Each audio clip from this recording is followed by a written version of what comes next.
Bueno, buenas tardes a todos. Bienvenidos a una nueva reunión de trazo. Hoy vamos a tener el gusto de intercambiar, trabajar, escuchar a colegas que van a traer sus opiniones y sus textos respecto de una película. Nosotros todos los años trabajamos sobre una película desde la perspectiva del psicoanálisis. Esta vez hemos elegido, a propuesta de compañeros, la película Hasta el hueso. Así que primero vamos a escuchar a cada uno que ha preparado su texto y luego entonces vamos a intercambiar, a preguntar, a dar nuestras opiniones. Así que, bueno, empezamos por Paula Corradi. Bueno, gracias. Buenas tardes a todos. Bueno, empiezo a leer y después voy a dejar algunas preguntitas planteadas que me quedaron en el tintero, pero no me quería exceder con lo estipulado de la carilla del comentario.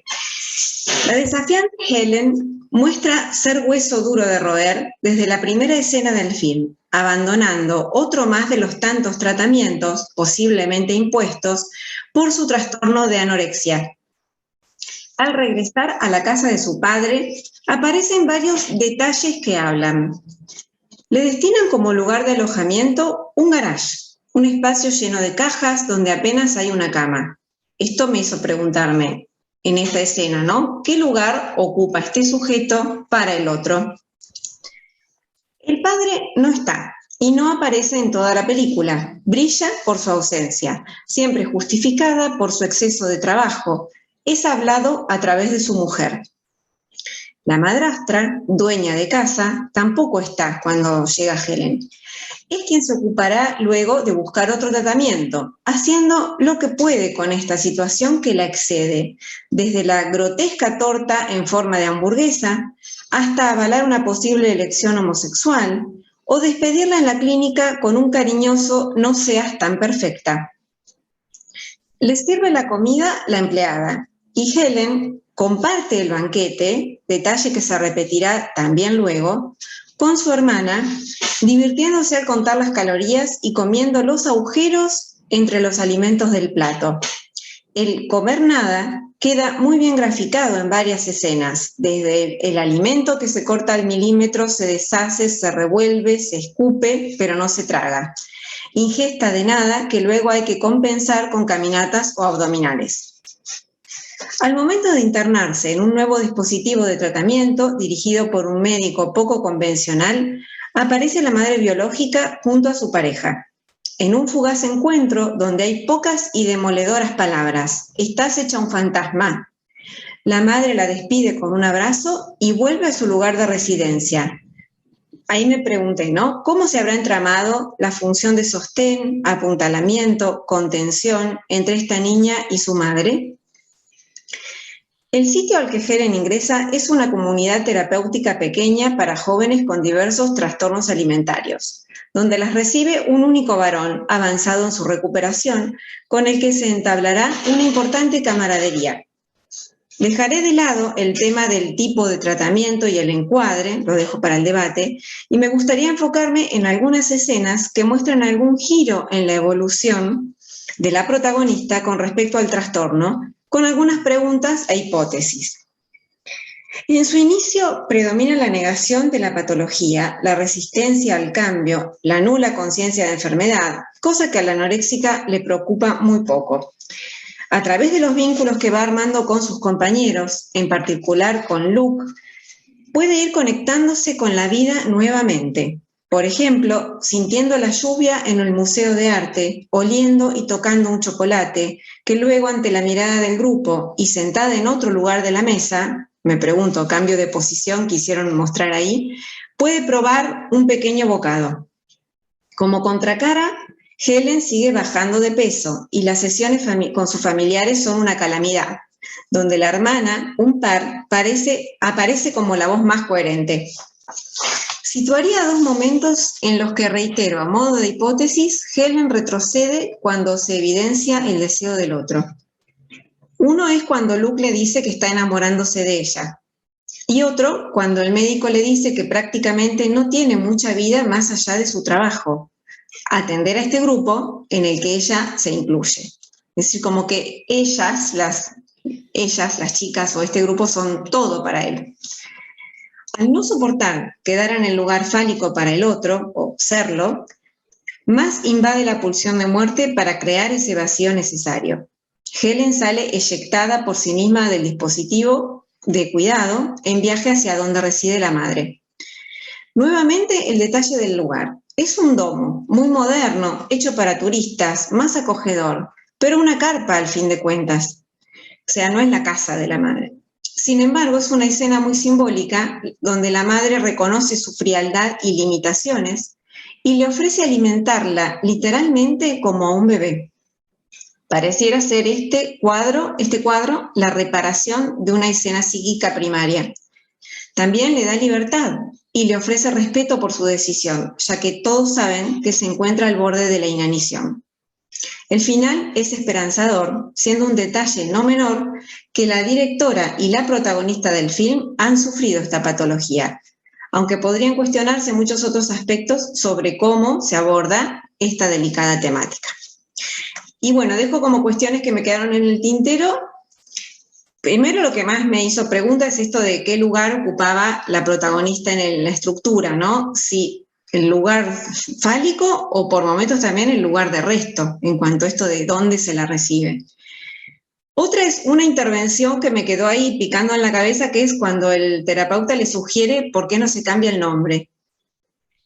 Me quedó ahí, ¿no?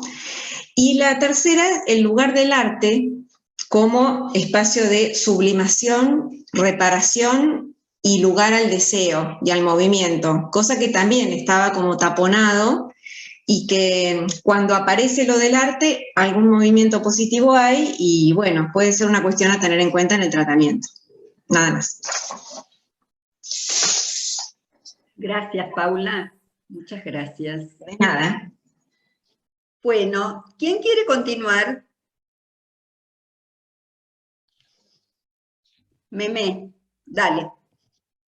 No se te oye, Meme.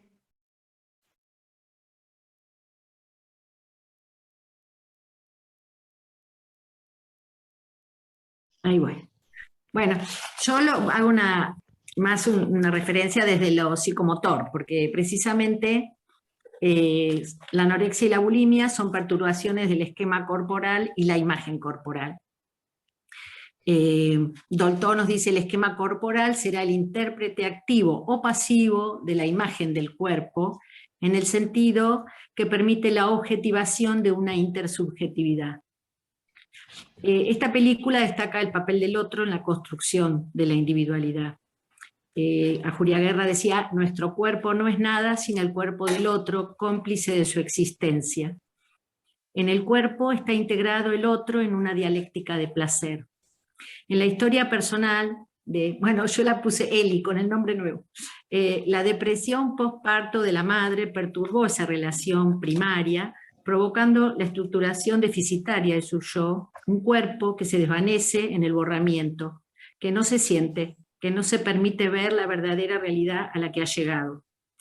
También la ausencia del padre, las dificultades de comunicación de la familia interfirieron, según mi punto de vista, para que las señales del organismo no lleguen al cuerpo de esta niña, de esta chica.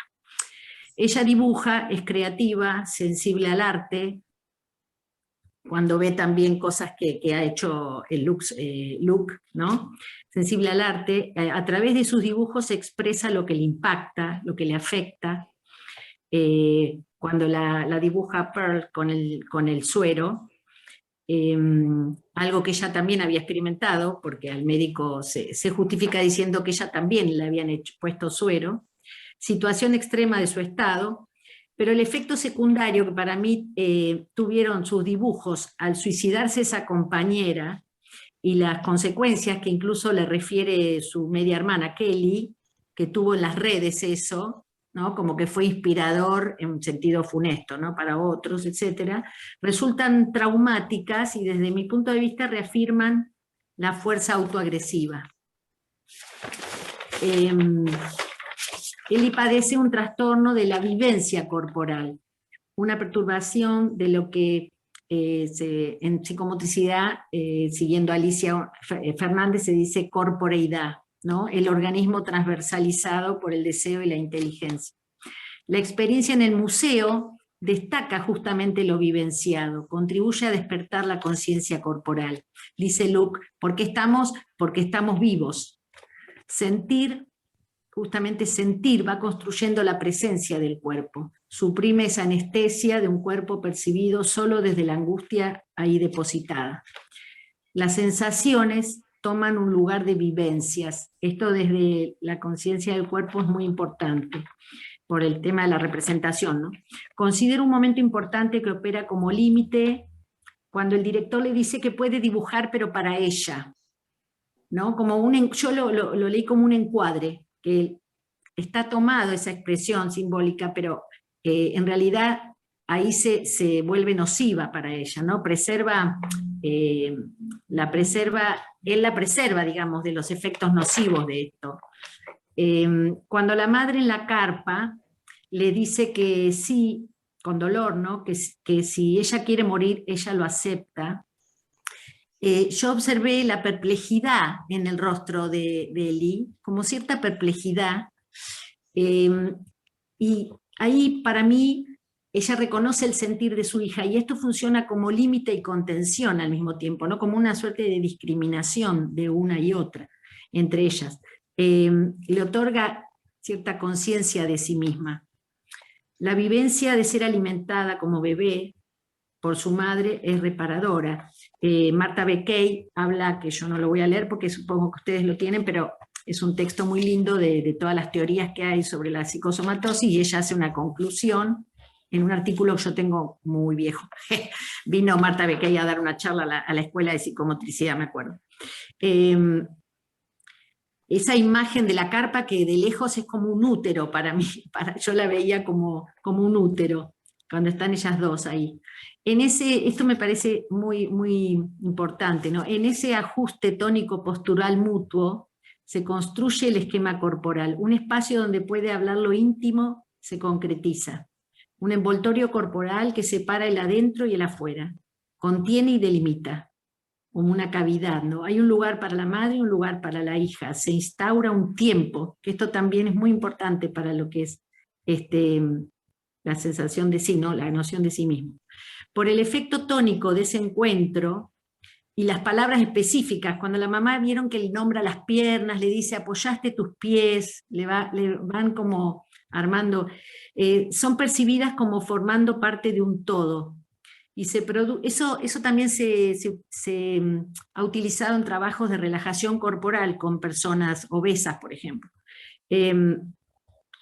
Porque justamente le permiten percibirlas como formando parte de un todo, y se produce distensión tónica y emocional, lo cual nos remite al diálogo tónico, ¿no?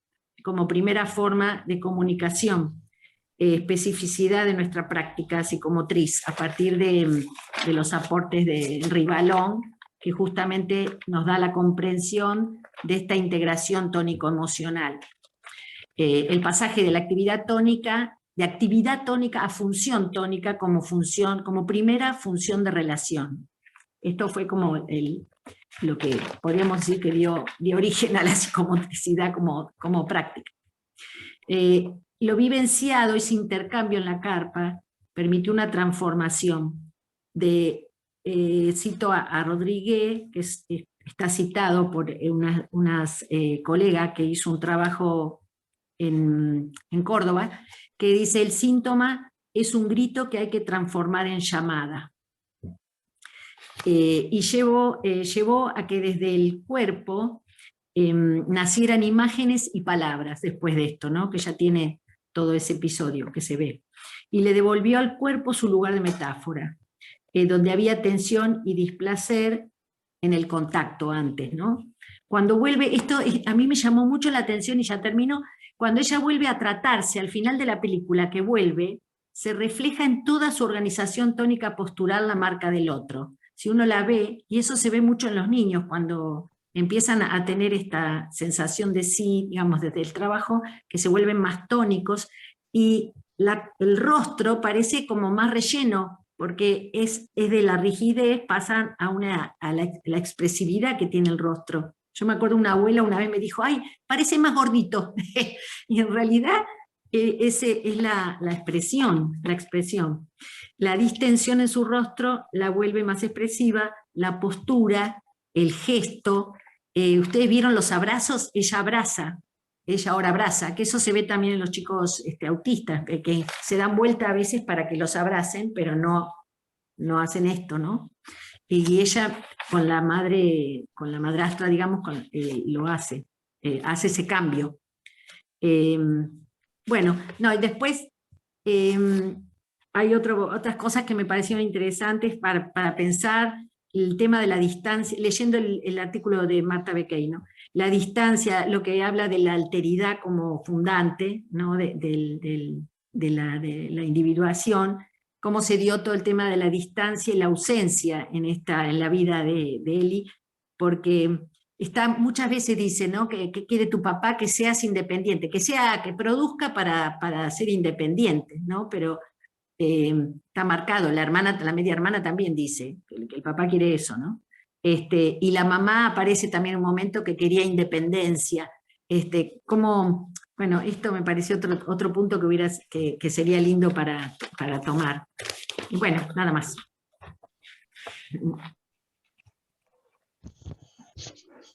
Gracias. Gracias, gracias, Memé.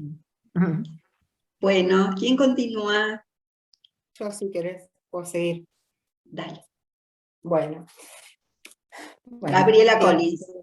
Dale. Bueno, espero poder leer sin que me agarre un ataque de tos, porque estoy engripadísima.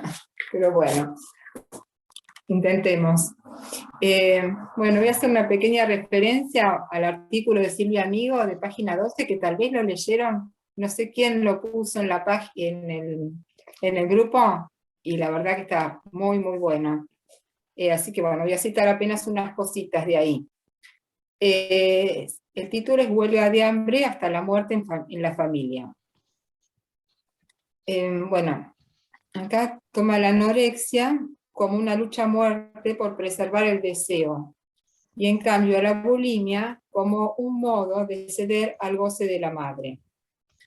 Dice, muchos de estos casos que hoy se clasifican como anorexia o bulimia no merecen ese diagnóstico de anorexia vera, sino que corresponden a histerias con algún trastorno de la alimentación, ya que el sujeto tiene además otros recursos para relacionarse con el deseo del otro. Por ejemplo, tendrá síntomas conversivos, acting out, angustia, se podrá identificar con los pares. En cambio, bueno, la anorexia vera no es. La anorexia, lejos de no desear, intenta poner en falta, en lo real, a una madre difícil de poner en esa situación. El juego con el deseo de la madre es, en la anorexia, a muerte. El único objeto que la anorexia propone para movilizar el deseo es ella misma muriéndose o infligiendo con su muerte una falta. Silvia Amigo dice en esta nota que en ambas estructuras, anorexia y bulimia veras, hay detención del fantasma y por ende fracaso del mismo en el estadio narcisista de su constitución. Bueno, yo también pensaba en relación a esta película que qué pasa en la segunda vuelta de la formación del fantasma en la adolescencia, porque esta chica, si bien no lo aclaran demasiado, pero la película empieza con que ella parece como que, bueno, que era una artista, que hacía muchos dibujos, que los publicaba en las redes, y alguna chica lo tomó como como literal eso, y bueno, terminó suicidándose, ¿no? Bueno, esto también es una marca, y una marca para ella de este otro social, que en la adolescencia son sus pares, las redes, el otro de lo social, que le devuelve una imagen bastante nefasta, ¿no? Bastante destructiva para su constitución. Y también, bueno, en el instituto en el que estaba, también la echan, ¿no? Ya se va con todas sus valijas y sus cosas. También es rechazada.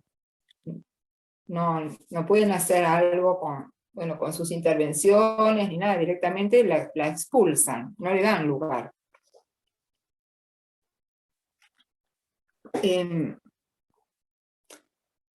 Bueno, también voy a citar a Recalcati, Massimo Recalcati, que es un italiano que escribió un libro, La Última Cena, que la verdad que también lo recomiendo porque está muy bueno. Bueno, dice que el otro de la anorexia no ha ofrecido su falta, y por lo tanto no ha creado un lugar, no ha creado ese lugar tan particular para que el sujeto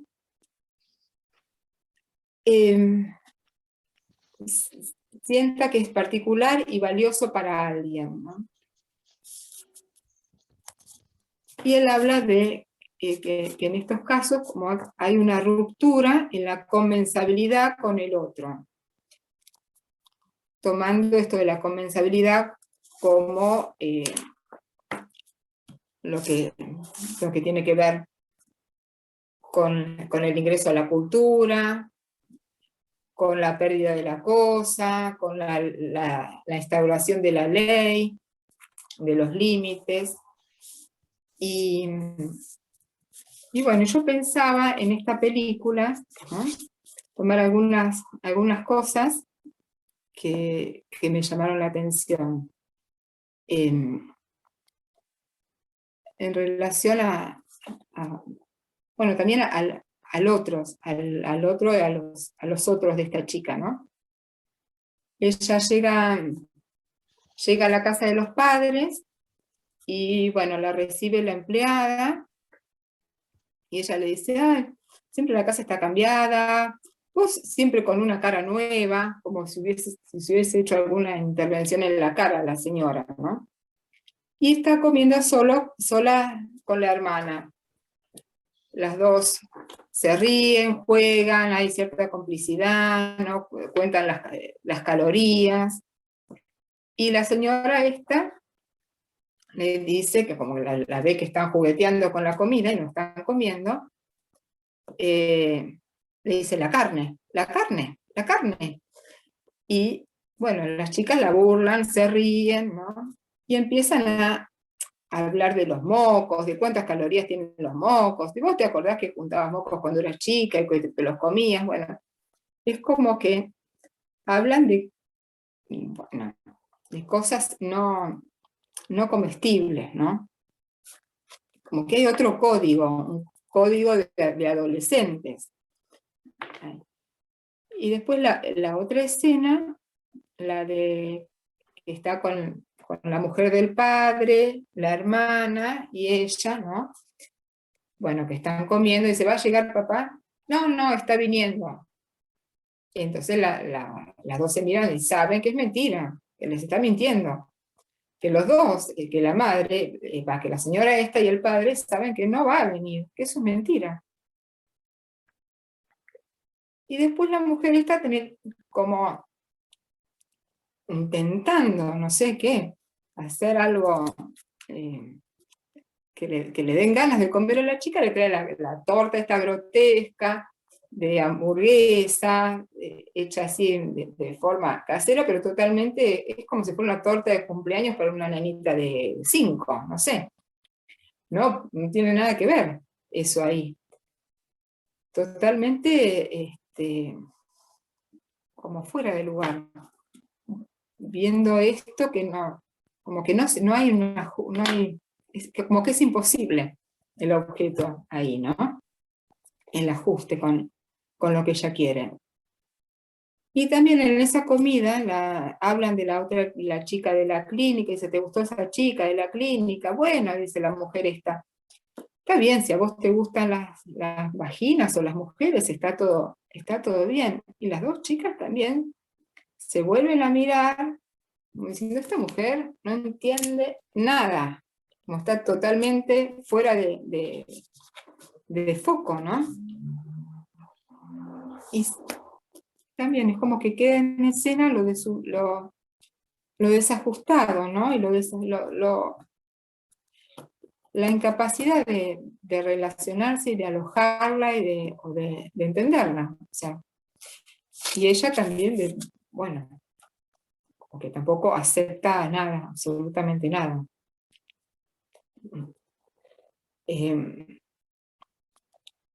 Y bueno, y la última, como las chicas decían, bueno, no se trata de esto, ni de la carne, ni de que me quieras hacer una torta falsa, ni que me mientas, ni que digas que va a venir y no viene. Y después la última escena, bueno, después están todas las escenas del lugar donde está internada, que son solo adolescentes, que hay una sola regla, que tienen que estar. A determinada hora tienen que estar en la mesa. O sea, hay una ley, hay una regla. Si quieren comer o no comer es cosa de ellos, que coman lo que quieran o que no coman, pero todos a esa hora tienen que estar. Y lo tienen que cumplir. Y otra escena que iba a tomar es la última de la película, cuando la mamá le da la mamadera, ¿no? Cuando, bueno, la madre reconoce que en su momento, bueno, algo por ahí ella no pudo, que estaba con depresión o que algo le faltó, pero le dice, yo acepto ahora, si eso es lo que vos querés.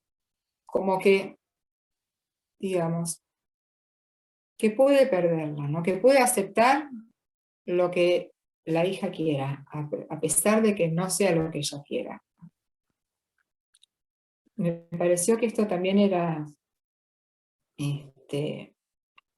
como un punto importante, ¿no? De aceptar la falta. La madre acepta la falta, acepta la pérdida y sí, después está toda esta otra escena de contención, de amor, y donde hay un cierto encuentro.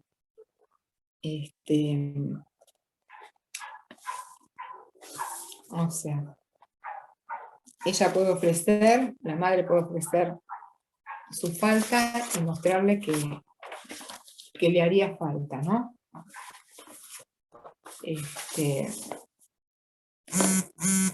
Bueno. Después otra de las cosas que también me llamaron la atención de la película es cuando Luke le dice, bueno, pero vos ¿por qué no comés? ¿No tenés hambre? Sí, tengo hambre, le dice. Pero siento que si empiezo a comer, no voy a poder parar. Como esta falta de límite, ¿no? Como no comer nada, porque si no, sentiría que podría devorar todo o ser devorada por el otro. Entonces prefiere la nada misma. Y bueno, es una nada como forma de escena, ¿no? De escenificar, de mostrarle al otro su falla, ¿no? De tratar de conmoverlo hasta el límite. hacerle un lugar a ella. Y en algún punto también, en otro momento ella le dice, no vas a comer nada, lo tengo bajo control. Como que hay algún contacto con las adicciones. Comer nada, tienen varios puntos en común con las adicciones, ¿no?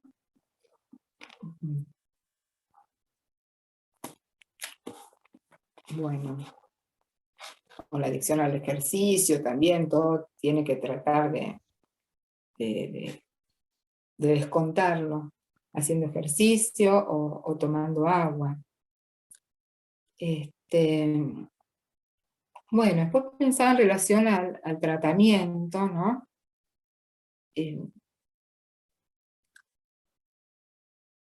Que bueno, obviamente que es muy, muy difícil y complicado. Pero bueno, también Recalcati hablaba como un primer momento de cierta rectificación de la mirada del otro, ¿no? Hacer una rectificación de la mirada del otro, que permita al sujeto estar en una relación posible con el otro sin sentirse como un objeto rechazado. Y acá, bueno, cita a Winnicott, ¿no? Y a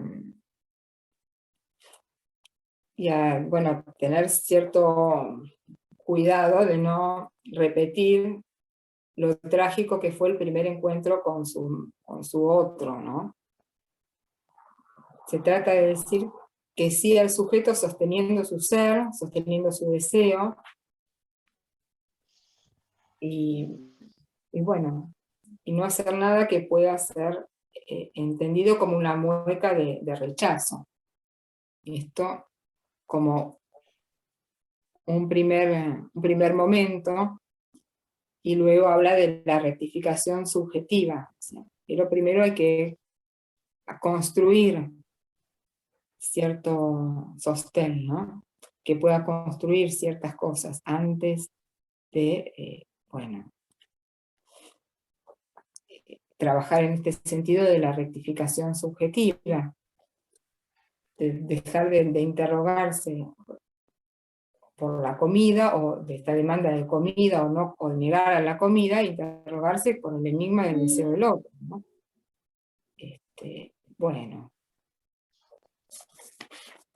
Bueno, hasta acá nomás.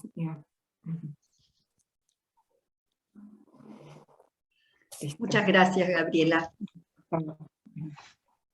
Bueno, ¿quién continúa? Héctor. Muy bien, Héctor Pelletier. Bueno, ahí va. Parece que tomé las cosas por otro lado. Pensando en el tema de la intensidad, viendo la primera clase que había expuesto Silvia, ahí por YouTube, pensaba un poco la atención referida a la magnitud y la fuerza y la cantidad que invade, ¿no? Pensando freudianamente, las tensiones rompen el principio de homeostasis, y siguiendo la teoría de los nudos, si se piensa en un equilibrio de cada uno de los registros, se podría decir que hay un 33 repartido entre los registros, con un sobrante de 1. Si uno de los registros se pondera sobre el otro, se rompe en el equilibrio, ¿no? Guillermo Gaetano, en un texto que se llama La cualidad del síntoma, un texto de la Universidad de La Plata, dice que hay fenómenos que en lo que respecta al equilibrio del RCI distan de ser una cualidad a alcanzarse en tratamientos. Y plantea que en la clínica de los trastornos alimenticios se puede observar una dificultad de que el síntoma que se pretenda sea levantado o modificado. Incluso en muchos casos la intervención que busca incorporar un efecto en lo real no es otra que la irrupción o el control total que implica la internación como terapéutica del caso. Bajo el tratamiento de privación real o control permanente, en los casos de trastornos alimenticios, los sujetos se encuentran con el deber de lidiar con el real faltante. Es un poco lo que él plantea. En la película Hasta el hueso se desarrolla gran parte en la internación de Ellie. Yo igual que Meme agarré y la tomé como Ellie, el nombre sea. La solución es la solución elegida por la pareja de su padre, una intervención con efecto real sobre un cuerpo real. Y plantea el cuerpo real pensando en los registros que arma Blanca Sánchez en un texto que aparece en enlace, se llama El cuerpo y los tres registros, donde la autora plantea que a partir del análisis del estadio del espejo y apoyándose en la teoría de los nudos, plantea que hay tres cuerpos. Tres registros del cuerpo. En el imaginario, la representación del cuerpo, que es la que da la consistencia. En lo simbólico, donde está significado a partir del agujero, ¿no?, de la significación que viene del otro. Y en lo real, que se plantea como lo biológico, como la carne, como la existencia, o en este caso la inexistencia, ¿no? La lectura que hago de Ellie es que está en el cuerpo como carne, porque aparece todo el tema de las purgas, los vómitos, intubaciones, tomarse la medida del brazo para tocar hasta el hueso, que es un poco como se llama la película. Están como muy presentes. Es el real de la convulsión a no poder parar en este acto, que es un acto permanente, que es no poder parar, no solo de no poder parar de no comer, como el miedo de ella de no poder parar si empieza a comer. Este es el desequilibrio que entra en tensión, así jugando con los números, como dijera, un 60% de lo real, un 30% de imaginario, y un día aparece lo simbólico, porque hay muy poquito que ella pueda decir sobre tu trastorno. Desde lo imaginario aparece una de las formas que intenta la joven, digamos, compensarse, los dibujos de las figuras finas de su blog, ¿no? Pero lo real de las fotos que la familia le envía de las manos cortadas de la otra joven que se suicida, aparece nuevamente, y esta angustia vuelve a ser nuevamente resuelta en el acto, porque ella vuelve de vuelta, digamos, que es la escena anterior con la que empieza la película, termina internada después de haber sido entubada, me plantean. La internación es otra vez a través de la relación de los pares, como bien decían la mayoría, como creo que acá Paula y Mercedes lo planteaban, un inicio de un nuevo tratamiento que intenta cierto armado de la consistencia, ver la imagen en el otro, como hablaba Mercedes ahí de la psicomotricidad, y en donde hay algo de lo simbólico que empieza a aparecer, sobre todo por el alojamiento, cuando ella llega, que la recibe, que Luke le muestra la casa, que la otra chica le cuenta cómo son las cosas. La escena de los cuerpos mojados por la lluvia, afectados por placer y con el sentir de bailar, es también como una parte de, como decía Meme, de poder armar algo de lo simbólico. Sin embargo, hay algo ahí que es un punto, digamos, que aparece como fallo, que es, digamos, los fallos de los cruces, los que marcan los síntomas, plantea Lacan en el síntoma, que es que ella no puede darle sentido a la vida, justamente porque lo simbólico no está tomado. Entonces le dice al terapeuta, ya sé lo que estás queriendo hacer, nos querés hacer decir que la vida es hermosa y que la vida tiene sentido, y para mí es una mierda, y ella le dice que no, que empieza a jugar con el super yo. Y la otra escena que aparece, que es una de las que las dispara, es la escena en que Luke le dice que la ama, ¿no? Y al no poder sostener esta relación de pareja, también por unos fallos entre lo simbólico y lo real en uno de los puntos, al no poder ser el falo del otro, ella vuelve a caer, digamos, en el acto. Finalmente, digamos, el tema de la carne, hasta incluso termina, digamos, con una frase de Luke que le marca, digamos, otra vez el cuerpo como carne o como hueso en este sentido, porque le dice, bueno, me imaginaría haciendo el amor chocando los huesos nuestros, o sea, ni siquiera con una cuestión simbólica o armoniosa. Que un cuerpo no pueda contener a otro termina siendo, digamos, la pérdida del embarazo de su compañera, porque en realidad por las purgas y demás, ellos lo plantean, la chica se queda sangrando, la chica que ella en un momento del compartir le dice, me encanta que vos puedas vivir por otra persona. Bueno, esa imagen se le cae cuando justamente la chica no puede seguir alojando, el baby shower que habían hecho, todas contentas y demás, termina, digamos, en esta especie de tragedia, y ahí ella vuelve de vuelta esta situación de no comer hasta el borde de estar intubada y decide huir de la escena, digamos, como forma de resolución, ¿no? Y va, yo creo, a donde cree ser alojada, porque va a la casa de la madre. Pero aparece esta escena bizarra donde la madre también en su depresión, sin sentido, sin registro simbólico,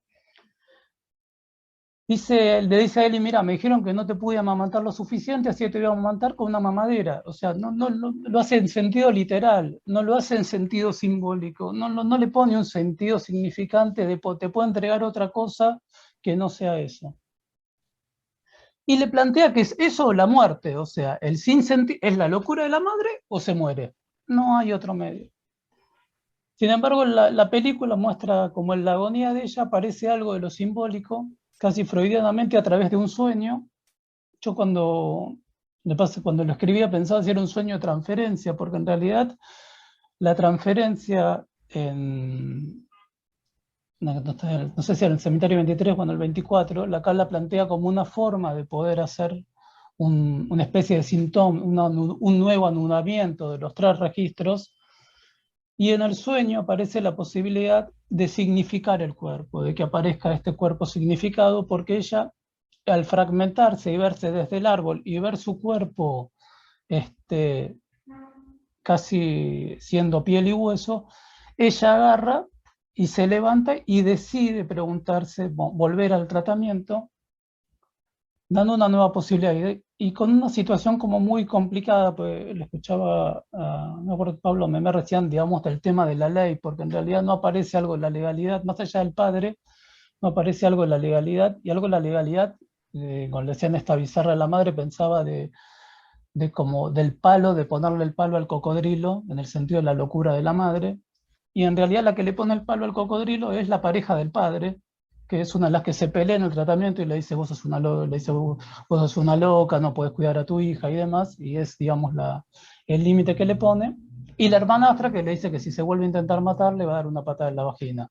Es un poco la lectura que hacía de la película yo, digamos, desde este lugar. Bueno, muchas gracias. Gracias, Héctor. Bueno, a ver, ¿quién falta? Euge, ¿cierto? Te escuchamos, Eugenia Nazo González. Hola, ¿se me escucha bien? ¿Sí? Muy bien. Sí. Bueno, yo voy a leer y lo que escribí tiene título, se llama Dejar ir hasta el fondo o encontrar un límite. El asunto es propiciar un borde. Una de las tantas veces que Lacan refiere a la anorexia mental la encontramos en el seminario del 57, la relación de objeto, y allí nos dice en la clase del 27 de febrero que comer nada, a diferencia de no comer, es lo que de la anorexia tiene la posibilidad de ingresar en el terreno de lo simbólico como una ausencia. Es el modo en que el sujeto invierte la relación de dependencia con la madre, saboreando nada, entre comillas nada, y volviendo a aquella dependiente. Resalto este saborea, de alguna manera, tal vez como emblema de un goce puesto en juego, que en el caso en que vamos a considerar, más se parece a esa euforia de sentir hambre que refiere la terapeuta en una de las escenas en la internación de Ellen, esta mujer que conduce una especie de trabajo grupal, y donde, bueno, ella les desmiente a los chicos que no se trata de la perfección por la imagen, sino es como si situara algo de un goce puesto en juego en esa euforia de tener hambre. Y no deja de compararla con las adicciones, ¿sí? Decía entonces que tal vez esto tenga alguna relación con lo que este año estamos tratando de situar en el terreno de la intensidad, en el punto donde algo se lanza hacia adelante y nos interroga hasta dónde. Estoy pensando justamente en la intensidad como una presentación de la pulsión que se desborda. Pienso en la frase de Ellen, de una de las primeras escenas con su hermana, cuando recién acaba de regresar a la casa de la madrastra y le dice, Todo es más fácil con el estómago vacío. Lo tengo bajo control. Pero ese vacío, ¿qué estatuto tiene? Vacío y ausencia no tienen el mismo valor en psicoanálisis, donde la ausencia permite pensar en lo que es del orden del falo en tanto que terreno de una falta que se inscribe. El vacío remite a otra cosa y sus relaciones con el falo habrá que pensarlas. En principio, el vacío es lo que bordea la pulsión en su recorrido. ¿Hay la cosa que identificamos como ese agujero en lo real? Porque hay el borde que nos permite pensar en ella. Das Ding es el puro vacío que tiene posibilidad de entrar en una dialéctica subjetiva y participar de la dimensión de los objetos susceptibles de metonimia cuando ingresa por la vía del significante, previo bordeado de la cosa. La ausencia de objeto, entonces, no es igual al vacío. La ausencia precisa borde. Por el medio de este preludio, me gustaría hablarles de dos cosas. Por un lado, del vacío, como señalaba recién, y sus relaciones con el borde, interrogando algo de esta enigmática dirección de la cura, de este médico que se nos dice que es un poco convencional, y a quien le supongo, o le podemos suponer, una estrategia que es la de ir hasta el hueso, como metáfora de un fondo al que él propone que hay que dejar llegar a sus pacientes. Por otro lado, también quiero señalar algo de la experiencia subjetiva de la alienación y su correlativa separación, siendo esta última algo que tenemos que pensar más como una llegada que como una partida o salida. Entonces, por un lado el vacío. Ese estómago vacío, que habla mucho más que de la ausencia de alimentos si lo pensamos como un vacío bordeado, ya no por las membranas que hacen de frontera la luz estomacal, ya no por el recorrido de una pulsión sexual que admita satisfacciones o insatisfacciones por la vía del principio de placer, sino que se trata de un vacío cuyo soporte es la existencia toda de la muchacha que nos habla de él. Es todo el cuerpo el que se entrega al bordeado de un vacío en una voluptuosidad que coquetea con la muerte como goce. Por ese lado, entonces, planteo también algo del borde. Y pienso, hasta el hueso es la imagen de la superficie cutánea que se pega al esqueleto, en la cadavérica silueta de quienes padecen estas presentaciones llamadas trastornos de la alimentación. Pero ir hasta el hueso es también una analogía con ese llegar al fondo, que remite el doctor cuando es interpelado por los familiares de Ellen, a quien él ha dejado partir. Él dice, el problema de estos pacientes es que no los dejamos ir hasta el fondo. Nosotros sabemos que en tanto responsables de la dirección de una cura, no dirigimos al paciente y aún pagamos por lo que hacemos con el precio de nuestro juicio. Entonces estamos advertidos de no ejercer ningún poder al tiempo en que está excluido de nuestra operatoria y de nuestras posibilidades, suponer nada parecido a un control del asunto.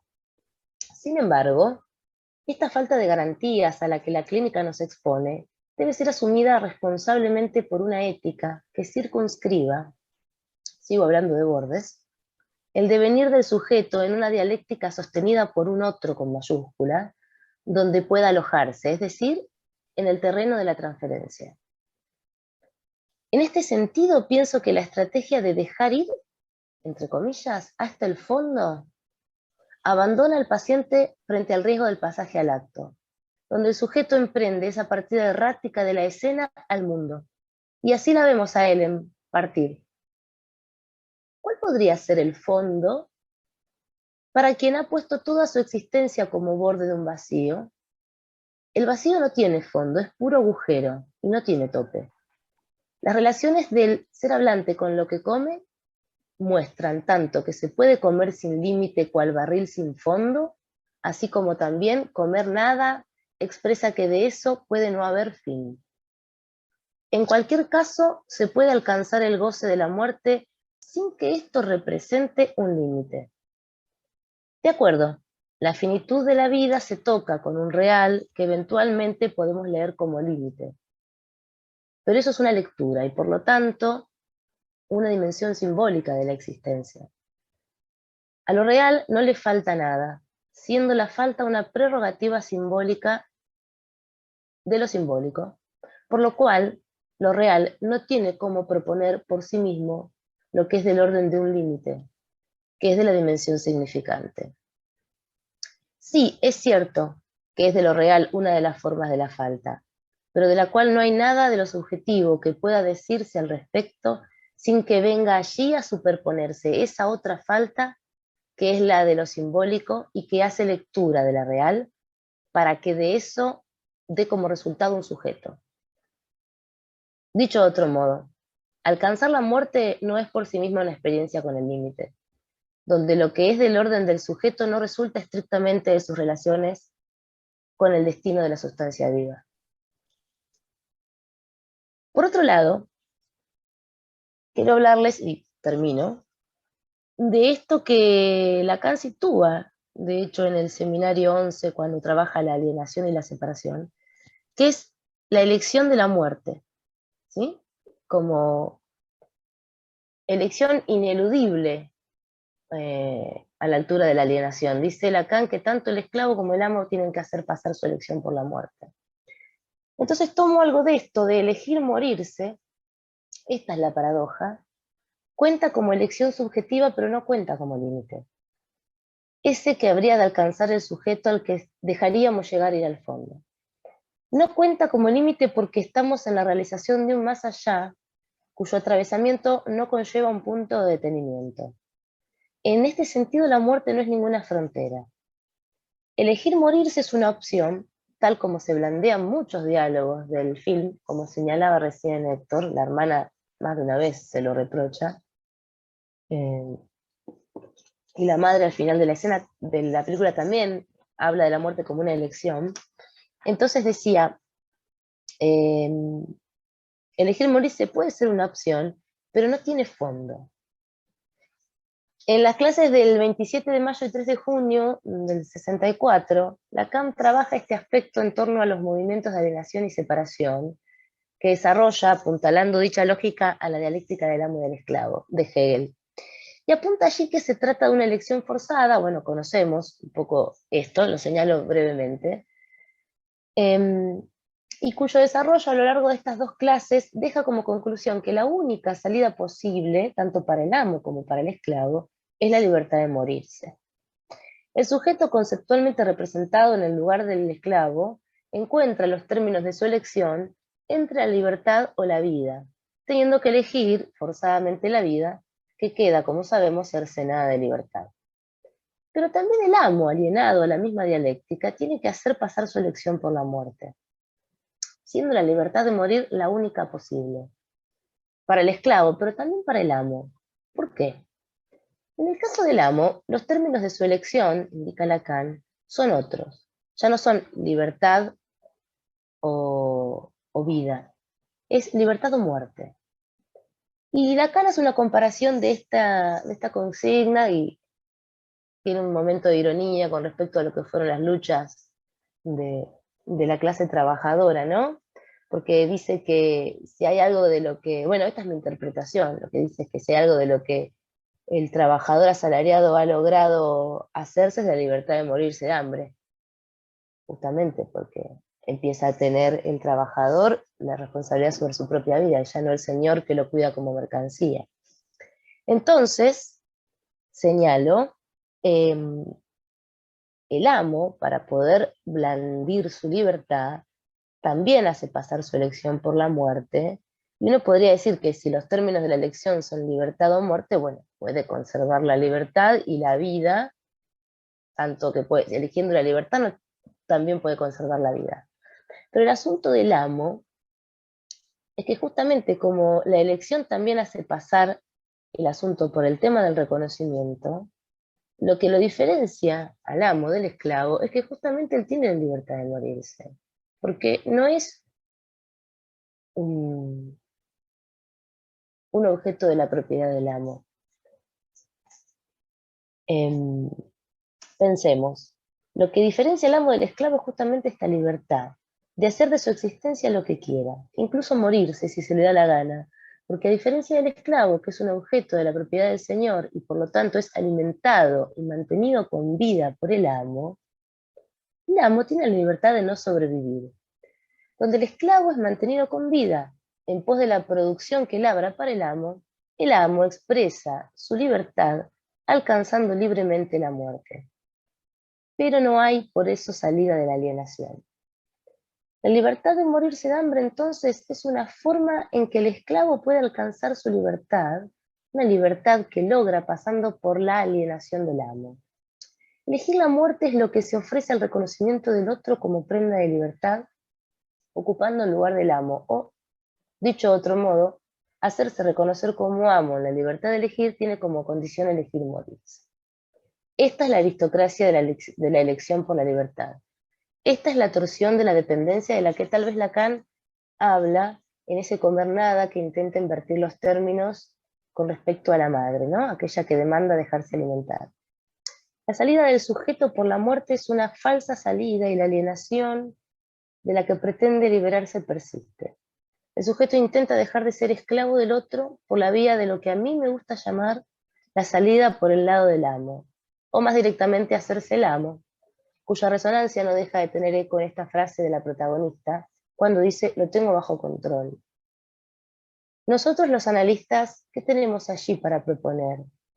No la libertad, que no existe, sino a condición de expresarla en la libertad de morirse. Lo que tenemos para ofrecer no es la libertad, sino el atravesamiento de la alienación en la que el esclavo no puede sino producir para el amo. O dicho de otro modo, ofrecemos la escucha en la que el sujeto ponga a producir esos S2 que hacen prosperar al otro en tanto que discurso. Nuestra propuesta es la apuesta a que el sujeto ponga en palabras su alienación, que despliegue el inconsciente. No podemos dispensarlo de eso, aunque eso lo esclavice, porque confiamos en los efectos de subversión de nuestro discurso, para el cual hace falta el despliegue de ese otro con mayúsculas. Eso sí daría en el punto de la estrategia de enfrentar al sujeto ya no con la falta de sentido de la vida, tal como el médico de la película parece asumir en un diálogo con Ellen, sino con ese sin sentido particular al que se llega habiendo alcanzado primero el sentido profundamente alienante de la propia vida. Se trata de ir hacia el sinsentido luego de haber atravesado los desfiladeros del sentido que se despliega en la producción que el sujeto hace del discurso del otro. No se trata de salir, sino de llegar a ese punto donde lo posible es la separación como efecto del acto en el que el sujeto hace su invención inédita. Ese es el fondo, entre comillas, de la olla que osamos rascar, donde la palabra muestra el límite que no hay en lo real, o mejor, límite de lo que lo simbólico permite hacer lectura, no sin pasar por los efectos de esa ausencia estructural, intensidad mediante.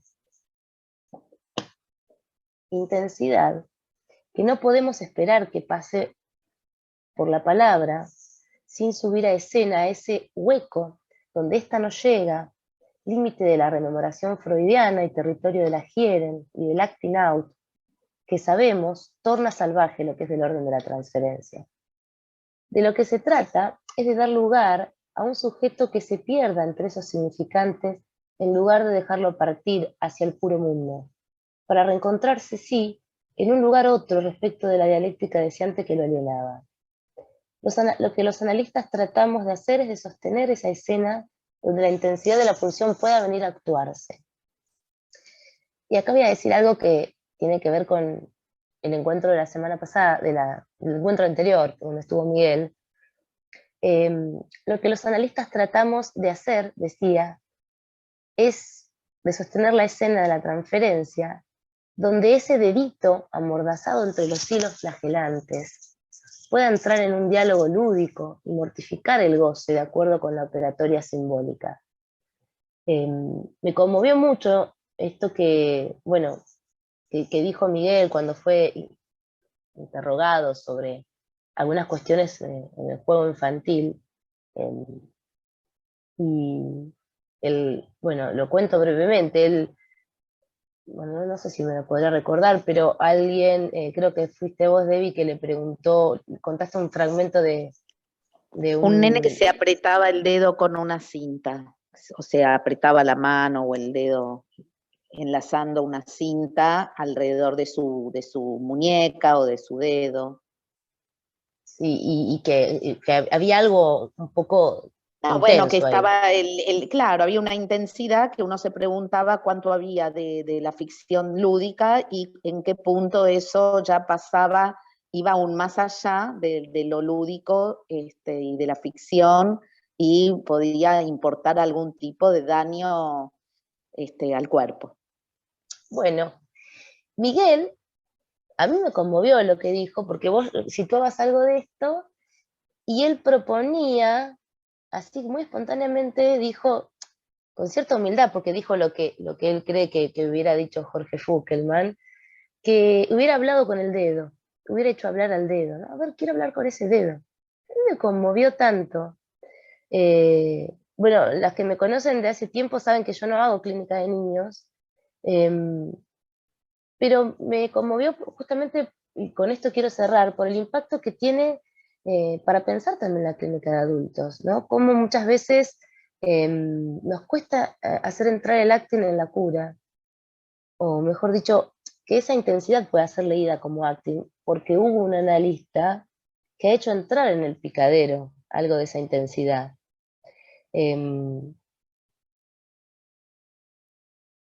Tantas veces de ese ingreso en la transferencia depende justamente de que lo desbordado no sea finalmente un pasaje al acto, que se pueda dibujar en la escena como un acting.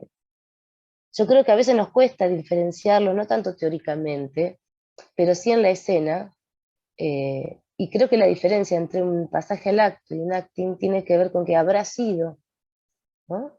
Más que lo que es o lo que fue, pasaje al acto o acting, cuando justamente hayamos podido hacer lectura, haciendo entrar ese objeto en la escena del análisis. O, si prefieren, en el juego, donde se entrelazan el amor y las representaciones de la cosa, por la vía de la transferencia y por su operatoria, donde es la presencia de un otro el que sostiene. Bueno, eso es lo que quería compartir con todos ustedes. Muchas gracias, Eugenia, muchas gracias. Bueno, María Inés, ¿querés seguir vos? Coordinando. Bueno, no, como siempre, nos vamos, creo que no somos tantos por ahí con levantar la mano así, nos vamos dando la palabra unos a otros, ¿no? La idea es ahora abrir al debate y a los comentarios sobre la película y sobre las jugosas producciones que acabamos de escuchar. La verdad que les agradezco a cada uno, me han dejado cada uno pensando. Es mucho para tomar. Interesante cómo cada uno hizo su recorte, las distintas aristas desde donde entraron, ¿no? Muy interesante, ¿no? Así que bueno, está abierto, nos vamos dando la palabra unos a otros. Yo quería tomar algunas cosas. Permiso. Primero decir que a mí no me había gustado la película y después de escucharlos a ustedes, es otra película. Me encantó. Coincido, porque a mí me pareció un bodrio la película, pero, Claro, ahora la escucho, verdad que la riqueza de todos estos aportes, no sé por dónde Sí. empezar, me aportó un montón. Si lo tienen escrito, mándenlo para que uno lo pueda leer con detenimiento, porque la verdad que me encantó, me parecieron todas aristas distintas sin que se hayan puesto de acuerdo y todas riquísimas. Bueno, una cosa tomo. La escena de la madre en la carpa esta tan posmoderna, ¿no? Me parece que hay ahí dos lecturas distintas en lo que escuchamos. Una lectura diciendo que ahí se pone algo en juego de la falta, que la madre pone su falta en juego, y otra lectura que ubica lo contrario, ¿no? Algo ahí, creo que Héctor lo mencionaba y quizás, no sé si Eugenia, en donde ahí hay algo del simbólico que no está funcionando y la madre le ofrece, no metafóricamente, sino en la realidad, darle la mamadera.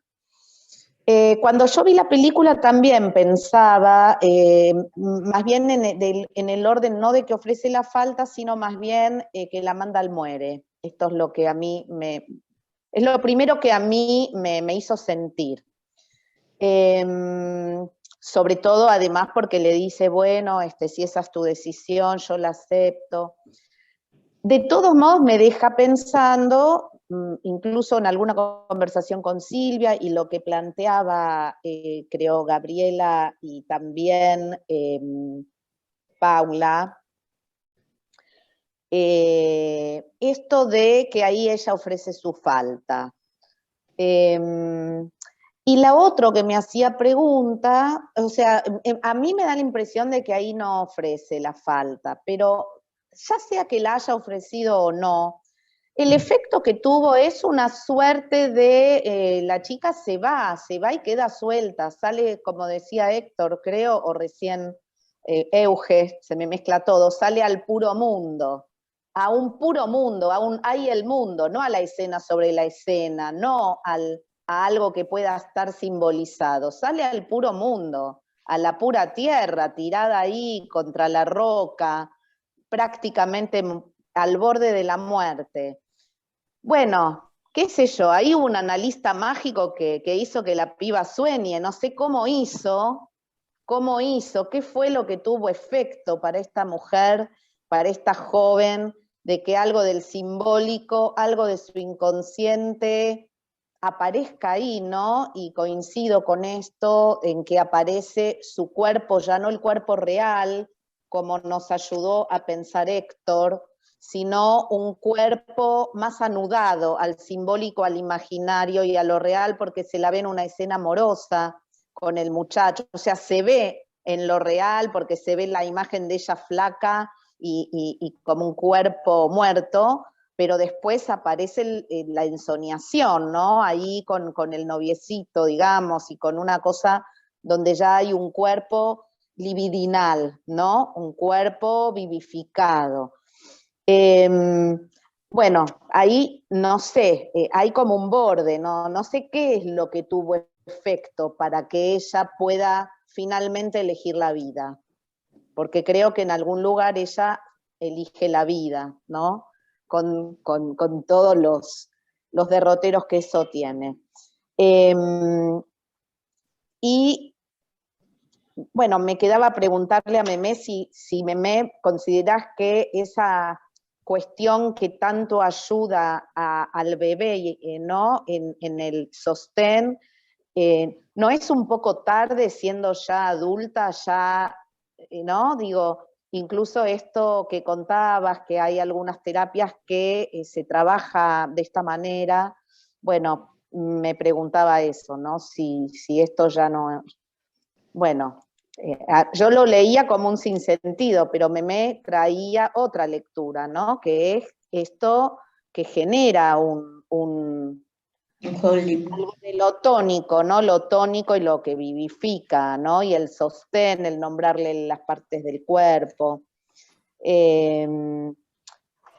Y la otra cuestión que quería decir nada más es respecto de los pasajes al acto, que en algún lugar, Héctor lo mencionaba, una cosa es respecto de tomar como ese contacto fuerte con lo real, por ejemplo, cuando aparecen esas imágenes de la chica muerta, y también mencionaban el pasaje al acto en relación, como lo decía Paula, en relación al contacto con el deseo del otro. Me parece que es distinto pensar el otro poniendo en juego su deseo, como el muchacho que la quiere, no es lo mismo que el otro gozándola, ¿no? Pero en las dos situaciones, por eso me quedaba preguntando cuando Paula traía esto de el pasaje al acto, lo que la expulsa, el no poder sostener algo, de ser el falo para el otro. Yo creo que ahí habría que hacer algunas distinciones. Una cosa es que el otro la goza y que sos lo único, ¿no? O no sos nada o sos lo único, que es más o menos lo mismo. Otra cosa es un otro que se muestre deseante, ¿no? Como ser el muchachito, que bueno, también coincido, Héctor comentaba que, bueno, en esas condiciones ella no podía, digamos, hacerse amar por otro, ni desear, ¿no? ¿Con qué cuerpo? No había ahí un cuerpo armado, ¿no? Esto era el puro cuerpo real, como Héctor nos traía. Me parece muy, muy ordenador lo que Héctor nos mostraba. Bueno, la verdad que todos los trabajos me parecieron excelentes, y lo que aporta Eugenia también, esta diferencia entre vacío y ausencia, muy interesante. Bueno, un poco desarmado, pero gracias a todos, me encantó.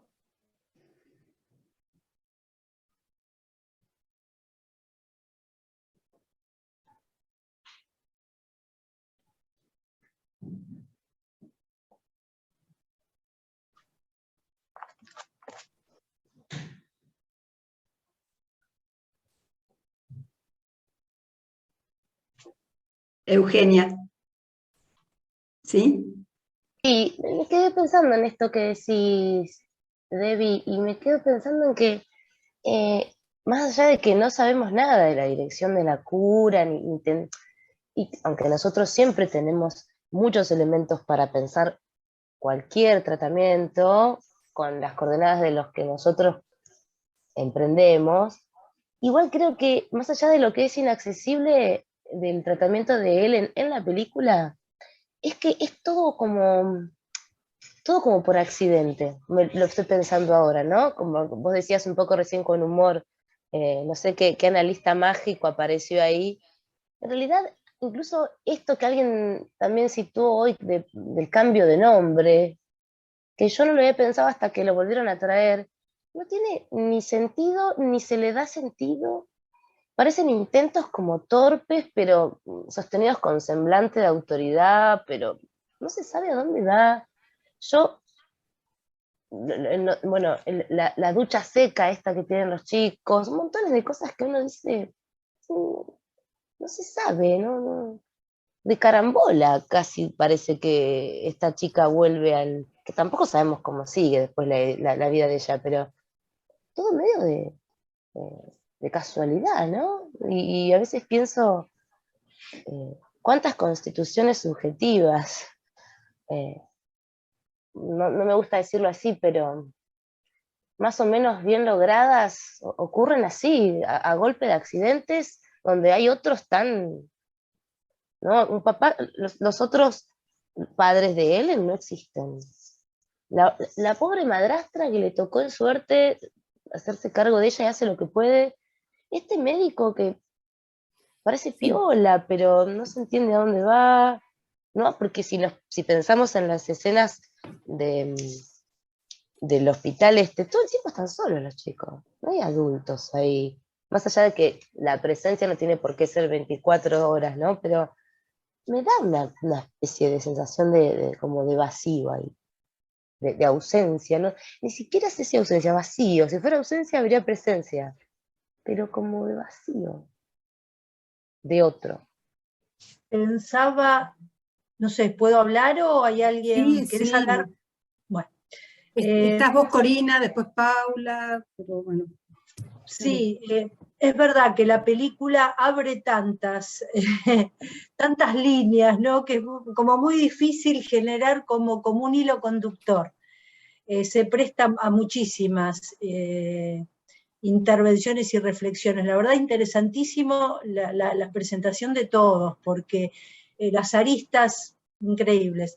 Yo pensaba en esta posición desafiante, ¿no? Inicial de la protagonista, en esto de poner a vacilar los saberes de los otros, ¿no? Todos sabían cómo ella te podía estar mejor, todos sabían qué tenía que hacer para estar mejor, ¿no? En las internaciones, en la familia, en lo que le ofrecían. y eran todos saberes que apuntaban a una pura vida biológica. Entonces creo que esto no la podía enlazar a la cuestión deseante, ¿no? Por otro lado, bueno, ella en esta posición de desimbricación de las pulsiones, ¿no? La de muerte y la sexual así totalmente desimbricadas, en cuestiones, bueno, de un autoerotismo mortificante, ¿no? Hay una escena en la cual se escucha un jadeo y todo haría pensar que pareciera una relación, que ella está en una relación sexual y se está matando con los abdominales. ¿No? Entonces, esa escena como de un extremo de autoerotismo desde un lugar absolutamente mortificante, ¿no? Para esa pura biología. Y pensaba en esto de que tampoco entiendo bien cómo ella logra enlazarse, ¿no? a otra cosa, pero bueno, evidentemente viene de la mano de este enamorado, ¿no? Del grupo que le propone algo. Ella se retira porque no puede responder ahí como sujeto frente al deseo del otro. Pero me parece que es como que lo que rescato es como que se arma como un intervalo para poder responder, ¿no? Como llegar como a ese máximo de pérdida para poder como ubicar, ¿no? ese vacío en el deseo y poder como tomar la cuestión del otro. En el caso de este muchachito, ¿no? Que le ofrece como un otro alojamiento, ¿no? Ella como muy desalojada de todos los discursos, sobre todo de discursos todos de mujeres, ¿no? Los únicos discursos de mano de varones son el de este médico y el del muchachito del grupo. Todo era un decir entre mujeres. Y algo más respecto de, bueno, de esto de que ella necesita como de ese intervalo para poder responder, ¿no? Como tocar fondo y a partir de ahí poder como mostrar alguna subjetividad. También como un extremo de disociación cuando ella puede verse en el fondo, ¿no? En esa fosa que me hizo acordar un poco hasta como escenas del Holocausto, ¿no? De esos cuerpos deshechos, un desecho de cuerpo. Bueno, no sé, son cosas que me cuesta como hilar porque me parece que la película en sí, ¿no? Abre muchas cosas, abre muchas posibilidades, pero excelentes realmente todas las intervenciones y los trabajos. Y a mí me parece que la película deja algunas cosas sin desarrollar, ¿no? Como con poco desarrollo. Por eso los felicito a todos los que trajeron trabajos, cómo pudieron, a partir de la película, que es como un pantallazo de algo, pero digamos, hasta un poco burdo, ¿no? Este padre que no aparece nunca, ¿no? Del tratamiento no sabemos más que lo que vemos ahí, digamos, ¿no? Que sustenta esa manera de abordaje. Así que bueno, de vuelta, me parece maravilloso toda la elaboración que han ido haciendo, igual es material, nos sirve para trabajar, por eso lo tomamos. Yo coincido un poco con lo que planteaba Débora, ¿no? A mí también esa escena del domo me pareció bizarra, me pareció, como dijo Héctor, ¿no? de una literalidad, ¿no? Y también a mí, al contrario, lejos de parecerme que ofrecía la falta, me chocó cómo una madre puede decir, bueno, si te querés morir, yo te respeto, digamos, ¿no? Si eso no es ofrecer la falta para mi manera de leerlo, ¿no? Mi manera de leerlo es si vos te morís, yo me muero, digamos, ¿eh? Me haces falta, ¿no? Pero como si hubiera tenido que llegar hasta ahí, ¿no? Yo hubiera tenido que llegar hasta ahí. Hasta el hueso. Hasta el hueso, ¿no? Para, luego de haber salido al mundo, como, bueno, esa escena que está medio dormida o desmayada, ¿no? Tirada deshidratada, uno se la imagina tirada ahí en la piedra, llegar hasta ahí para, bueno, algo se rescata ella, ¿no? Y pensaba en esa escena también, pensaba en, no sé por qué me vino ahora la escena donde están en el bar con el chico y se ríen de hacerle creer a la moza que tiene cáncer, ¿no? Que tiene cáncer terminal, ¿no? Como algo ahí juega del humor y ¿no? Como si es por este lado que la chica sale, me parece, luego de haber pasado por la madrastra, el padre que no va a la mesa, y esta escena en la casa, después de pasar por ahí, bueno, como pudiendo tal vez ubicar algo del límite de lo que el otro puede, ¿no? Y no pedir más de lo que el otro puede, y apelar a otra cosa. Por suerte viene el sueño, el trabajo del inconsciente, bueno, y todo esto, ¿no? Pero bueno, también desordenado, ¿no? Pero bueno, están Paula primero y después Karina, y no sé, me pareció en un momento, y Silvia. Dale, Paula, Karina y Silvia. Primero quiero agradecer porque he aprendido muchísimo en este encuentro. Estoy admirada de lo que han escrito y, como decía Débora, realmente disparó para muchísimos lados, y yo creo que la película es rica en detalles, es decir, no nos muestra un tratamiento formalmente realizado, y menos desde el psicoanálisis. Es como que nosotros lo tenemos que leer desde el psicoanálisis, y creo que afortunadamente el inconsciente trabaja por sí solo. No sé si se ve en las escenas de las intervenciones, sino que trabajó por sí solo, y me parece que a veces opera más de analista el muchacho, o sea, Luke, creo que operó más de analista que el mismo médico o la psicóloga que hacía el trabajo grupal, ¿no? Es decir, en esto del cambio de nombre, que yo lo dejaba para debatir, pensando en lo que decía Eugenia, ¿no? En vez de dar lugar a que se abra la cadena de significantes, bueno, ¿por qué te pusieron este nombre? ¿Era de tu abuela? ¿Cuál era la historia de tu abuela? ¿Por qué tu mamá habrá elegido ese nombre? ¿Habría allí alguna historia con la comida de la abuela? No sé, todas asociaciones que yo iba haciendo, que me hubiera parecido súper rico trabajarlas y no imponerle, decirle, ese es un nombre de vieja, ¿por qué no lo cambiás? Prácticamente le impone otro nombre, ¿no? Como que no me parece una intervención psicoanalítica para nada.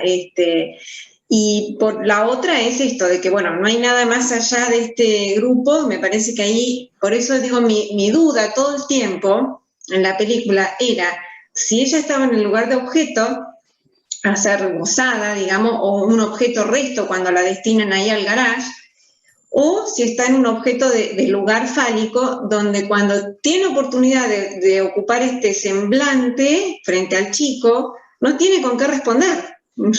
Es un cuerpo que, como al no estar investido, armado, responde con su puro hueso y tiene que huir de la escena. Sin embargo, como decía Corina, me parece que esa escena sí plantea un intervalo de preguntarse qué habré sido o qué estaré generando en el otro, mientras que la escena con el médico es soy todo para el otro, y ahí ella huye. Y en esto de que el chico hace más de analista, a mí me parecieron muy importantes estos detalles, ¿no? Como al hacerle él sentir el olor del chocolate, jugar, charlar con ella, alojarla y demás, promovió un cambio en el lugar de la mesa, que digo, a mí me parece eso, que ahí hay un cambio de posición, y ella por lo menos pudo probar un bocadito de chocolate, ¿no? Como que bueno, ahí también aparece como algo del deseo y algo del límite de las dos cosas. Bueno, no quiero extenderme más para dejar hablar a los demás, pero gracias porque me pareció súper, muy bueno. Karina y Silvia. Karina está silenciada, ¿eh? Ahí está. Yo escribí algo que, como lo terminé de escribir, 5:30 más o menos, no lo pude mandar, como me suele pasar. Pero no importa, yo lo voy a mandar después, si les parece bien. Y bueno, muchas de las cosas que van diciendo, lo que yo escribí es muy básico, pero toca muchos puntos de todo lo que fueron conversando. Por ejemplo, yo pensaba, lo que decía Debbie de por qué se conmueve en esta chica en la escena con la madre. Leo poquito y digo lo que pienso. La madre diciendo lo acepto ahora, pero ya no puedo seguir luchando así, establece un límite propio, allí donde no lo hay. Nombra su propio límite y esto conmueve a su hija que le pide que la alimente. Pareciera que allí hubo un reconocimiento del sujeto en tanto tal, un viraje, ya no un juzgamiento e incomprensión, sino un lo acepto. ¿Te acepto? Acepto como eres y como deseas ser. Y un dolor materno, pero ya no una demanda. Medio, lo digo con duda, porque sabemos que esta madre no la alojó, pero yo pienso que lo que a lo mejor le hace conmover y cambiar de posicionamiento a esta chica, digo yo, puede ser la angustia que percibe en la madre, porque en esa escena, a mí por lo menos, me llega como que por primera vez en toda la película esta madre está conmovida ella.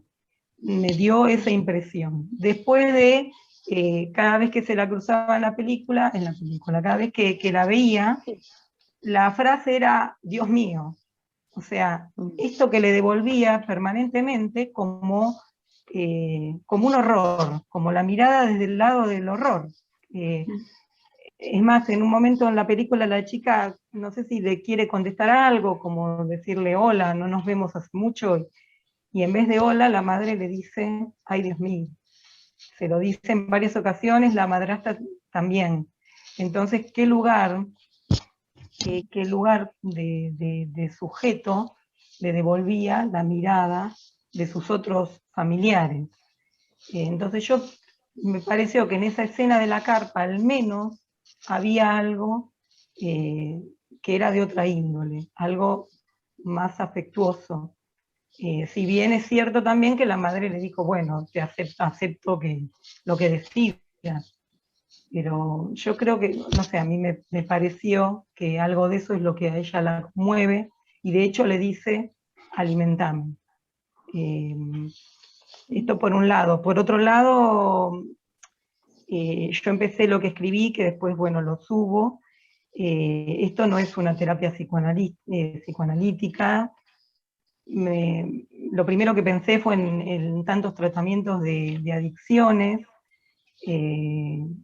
donde lo que se prioriza son los lazos horizontales. Pensaba que el tema del límite atraviesa toda la película, y que hay una búsqueda de que el límite lo encuentren en los pares, en la horizontalidad, en que los otros le devuelvan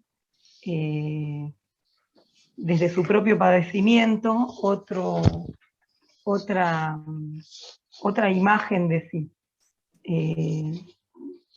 En tantos tratamientos de adictos o cuando los reúnen en las granjas, me parece que es de este corte lo que plantea la película. Después, bueno, como mágicamente ella sale adelante y todo se resuelve, que realmente es para preguntarse si tan fácil, ¿no?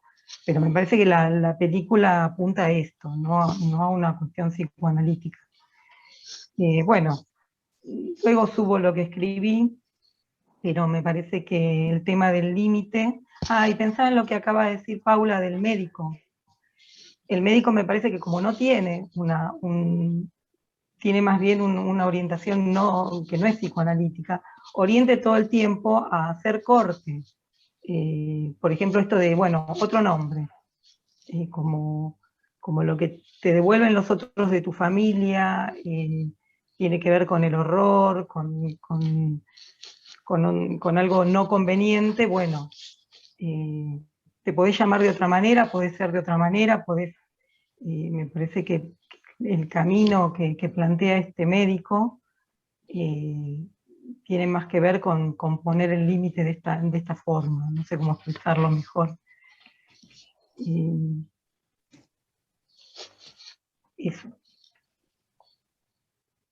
todo el que quiera, estaría bueno que suban al WhatsApp Sí, los textos, por todos los que favor, tengan todos, ganas, sí. la verdad que sería muy lindo Sí, que, sí, sí.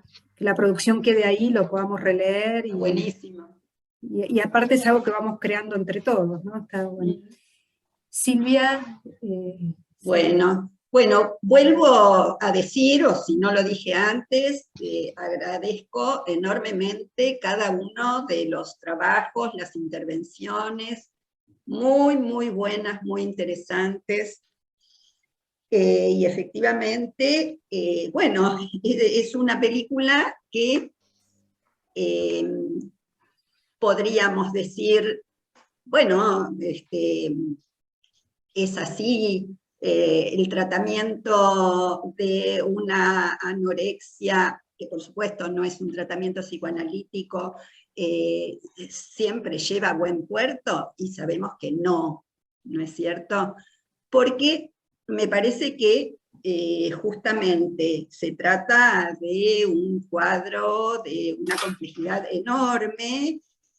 Cuando Gabriela comentó algunos párrafos de Silvia Amigo, mostraba que había diferencias en las estructuras, ¿no es cierto?, de las presentaciones de la anorexia. Entonces una cosa es una anorexia histérica, o una histeria con unas formaciones anoréxicas, y otra es la anorexia psicótica, o la anorexia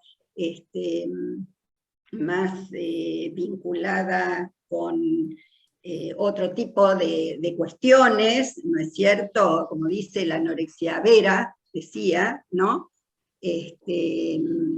Bueno, es un tema complejísimo, pero me parece que también da que hablar, y que esto nos permitió y nos permite seguir pensando un montón, porque toca algunas cuestiones también estructurales, para decirlo de alguna manera, de las presentaciones anoréxicas, ¿no? Como ustedes iban diciendo, ¿no? Todo el tema en relación a al rechazo, al goce del rechazo, ¿no es cierto?, al oposicionismo, al tema de la muerte, ¿sí?, a aquello que aparece como un deseo de muerte, y que es todo un tema enorme para pensar. También, como ustedes han traído en relación a cuáles fueron los otros en la constitución de Ellen, el lugar del alojamiento o no del cuerpo del otro, del deseo o del goce del otro. Y entonces, digamos, va tocando como estos puntos que me parece que tienen, que resultan interesantes, porque hacen a la configuración de un sujeto anoréxico, ¿no? Que por supuesto es singular, es para cada uno distinto, pero que hay como ciertos aspectos que tienen que ver, ¿no?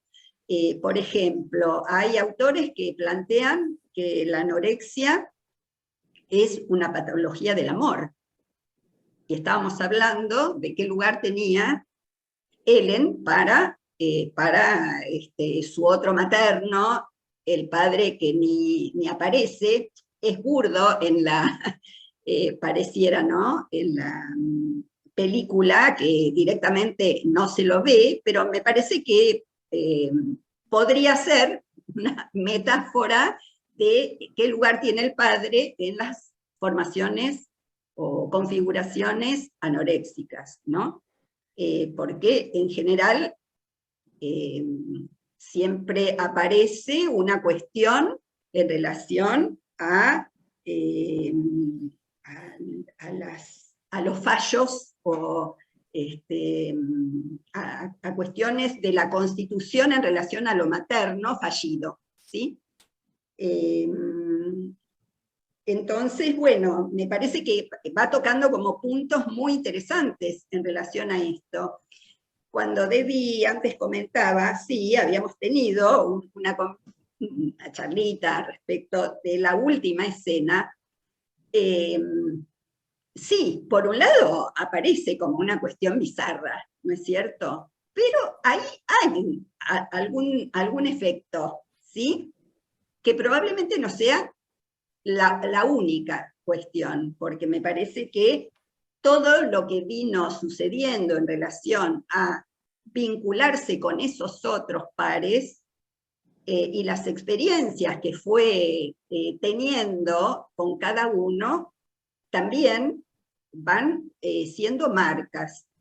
Con lo cual, a mí se me armó que Ellen, que la estructura de Ellen está en un borde, pero donde hay algo de la neurosis que ahí está, pues si no, no podría haber salido de esa manera, ¿no es cierto?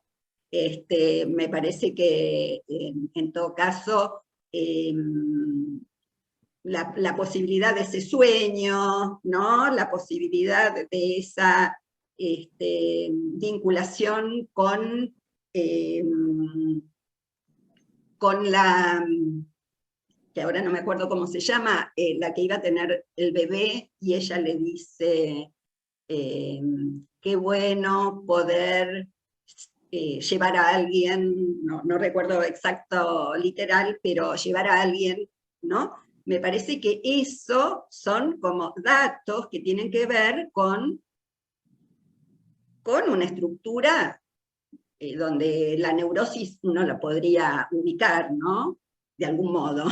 No digo que lo sea en su totalidad, pero a lo mejor hay algo de una suspensión, de tensión, de la neurosis.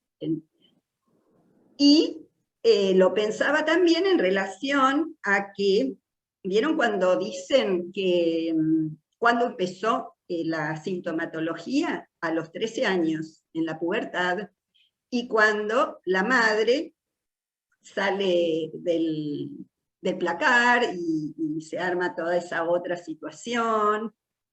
Entonces, bueno, también pensaba qué respuesta es esta de este sujeto de una situación donde no hay un padre que ponga algo allí, que aparece ausente de deseo, y una madre que se mira y está siempre en relación a sí misma, ¿no? Por eso yo estoy de acuerdo con lo que decía Karina, de que efectivamente, para mí también, en ese momento en el que la madre acepta eso que aparece como un deseo de Ellen o Ellie, que es sustraerse, por supuesto morirse, pero sustraerse a ella, a la madre, y entonces la tiene que perder. Esa pérdida podría funcionar como la aparición de una falta, que en ningún otro momento aparece, porque efectivamente todo el tiempo la ubica. Una de las primeras cosas que le dice es: sos un fantasma. Entonces yo digo, ¿un fantasma de quién? ¿Es el fantasma corporizando el fantasma de la madre? ¿Sí? Por un lado. Perdón, yo también tengo un montón de cosas que me suscitaron todo lo que ustedes dijeron. Y en relación, entonces sí, acuerdo con lo que decía Karina, con el te acepto. Acepto que sos otra que yo, ¿sí? O un sujeto independiente que yo, que es la madre, porque efectivamente, como traía Eugenia,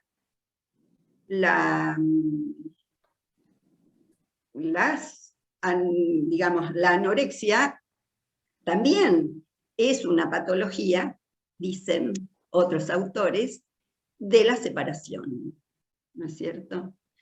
Que, digamos, en ese momento en que alguna separación se tiene que producir, hay algo donde el sujeto queda atrapado, aún en el no voy a comer, ¿no? Y la otra cosa, y con esto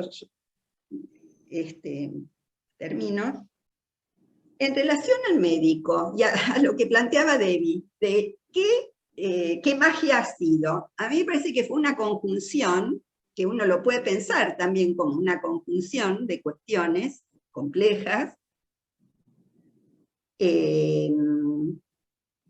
porque por un lado está toda esa experiencia en relación a los pares, a aquellos con los cuales no sentir que podía ser una más de otros, de la experiencia, como decía Memé, de lo sensorial del cuerpo, de aquello que es de lo real del cuerpo, que va anudando, imaginario y simbólico, y entonces, ¿no?, el gusto, los pedacitos que va pudiendo incorporar de a poquito, ¿no?, que va armando un cuerpo.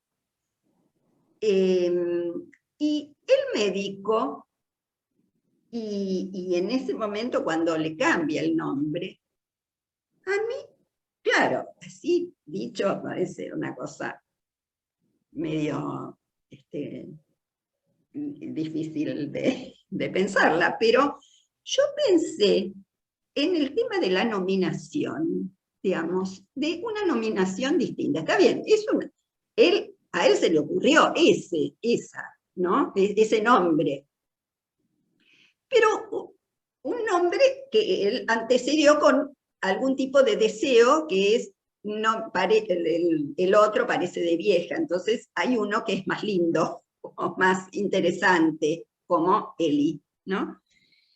Pero que en esa nominación, que no es ni fantasma, ni qué desastre que sos, ni, ¿no?, es un intento de revitalizar algo, de un deseo de médico de alojar a esta muchacha, ¿sí? Entonces, me parece que ahí hay algo de una intervención, onda, intervención paterna, ¿no?, en esto de la nominación, ¿sí? Y también de los cortes, porque cuando ella lo va a ver por primera vez, él le dice, o te internás o te vas. Y eso también, ¿no? Es decir, algo del lugar de la función paterna, que ahí aparece a través del médico.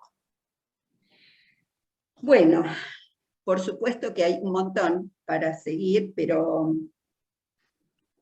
otra cosa, perdón, pero yo fui tomando nota para no olvidarme, pero en esto que yo les decía, que me parece que la película trae como algo más de la estructura de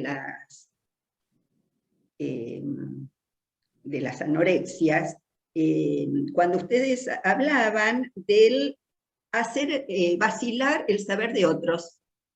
Esto también, ¿no?, es algo que justamente es uno de los problemas clínicos que trae el trabajo con las anorexias, justamente por esto de que no, y depende de la estructura de cada sujeto en particular, cómo,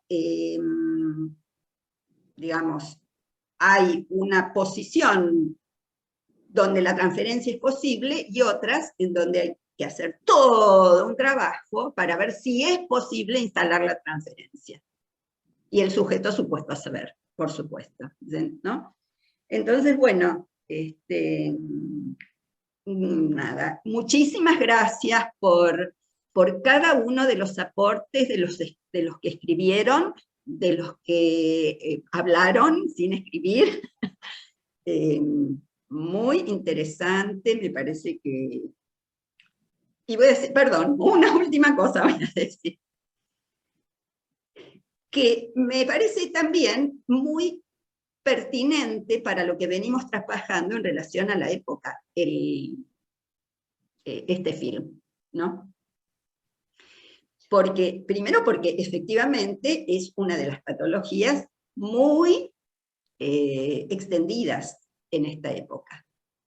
Venimos trabajando justamente cómo hay un inflamiento de lo imaginario, ¿sí?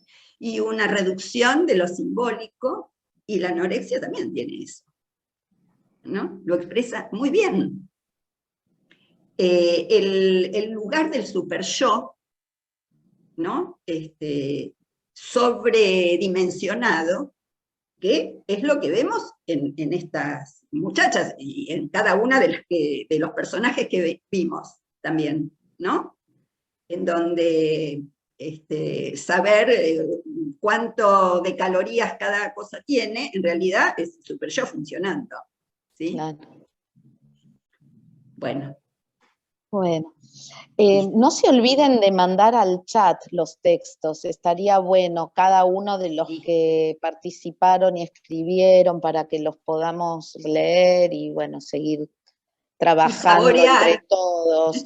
Sí, me parece que esto es algo que valoramos mucho en el encuentro, poder a toda costa preservar este espacio que tenemos de trabajo conjunto. Me parece que es riquísimo cada vez que cada uno de nosotros podemos producir algo y compartirlo, ¿no?